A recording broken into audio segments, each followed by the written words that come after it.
Bakı Ali Neft Məktəbində ümummilli lider Heydər Əliyevin anadan olmasının 102-ci il dönümünə həsr olunan kiçik və orta biznesin gələcəyi, potensial, çağırışlar və innovativ həllər mövzusunda 3-cü biznes forumu keçirildi. Tədbirdə aidiyyatı dövlət qurumları, biznes sahəsinin və elmi akademik ictimaiyyətin nümayəndələri ilə birlikdə 250-dən çox iş adamı iştirak etdi. Forumda çıxış edən Bakı Ali Neft Məktəbinin rektoru Elmar Qasımov bu cür tədbirlərin ali məktəbin biznes və elm arasında körpü rolunu oynadığını bildirdi. Onun fikrincə, belə forumlar universitetin strateji inkişaf planlarında xüsusi yer tutur. Artıq ənənəvi olaraq 3-cü ildir ki, Bakı Ali Məktəbi bu forumu keçirdir.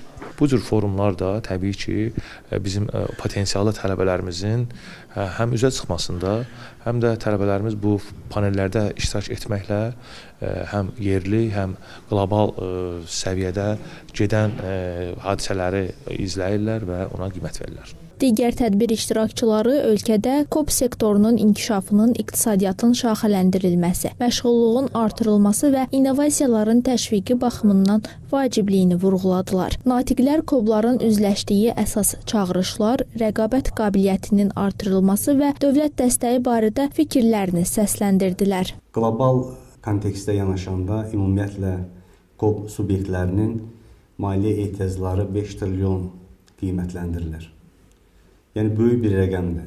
Yəni bu rəqəm bütün dünya ölkələrinin cəmini ifadə etsə də, buradan anlaşılan məsələ onu deməyə əsas verir ki, bizim ölkəmizdə də KOP subyektləri üçün əsas məsələlərdən biri məhz maliyyə çıxışla bağlıdır.